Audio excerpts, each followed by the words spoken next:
So, a good leader is someone who knows when to use this one or this one instead.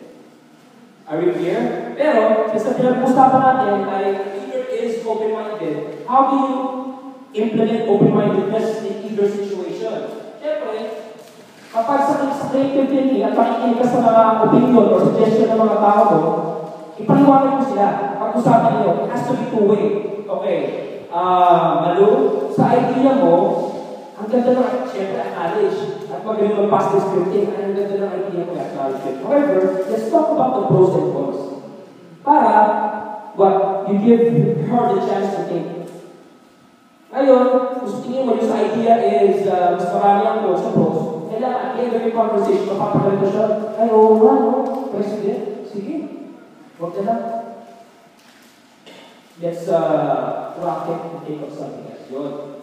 Sa critical thinking naman, since very critical na, yung thinking is you also have to do the same. Pero, you have to be open-minded. Yes, Jai. I think parang critical, creative thinking, mag-babish in situation na parang brainstorming. Yes. Critical thinking na pag ano siya, pag kasi time out na, malapit na, kasi yung kailangan come up with something really fast. So yung critical thinking, baka, it also involves yung mas malaki yung decision making dun sa leader at that point, kasi yung mabilisan na. That's right. In situations like that, it ends with the leader. So, boss, what are we going to do now? We have to decide. Okay, so here's my plan. So it's the leader yung mag-decide. Ang responsibility na lang ng mga tao ay tulungan sa presentation talaga yun. Okay? Next, is everyone still okay?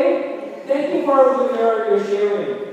Shy. And I encourage everyone to do the same para interactive tayo. Tapos, don't hesitate or be shy sa pagtatanong ng mga questions. Speak up, ask, or forever hold your pieces. Okay?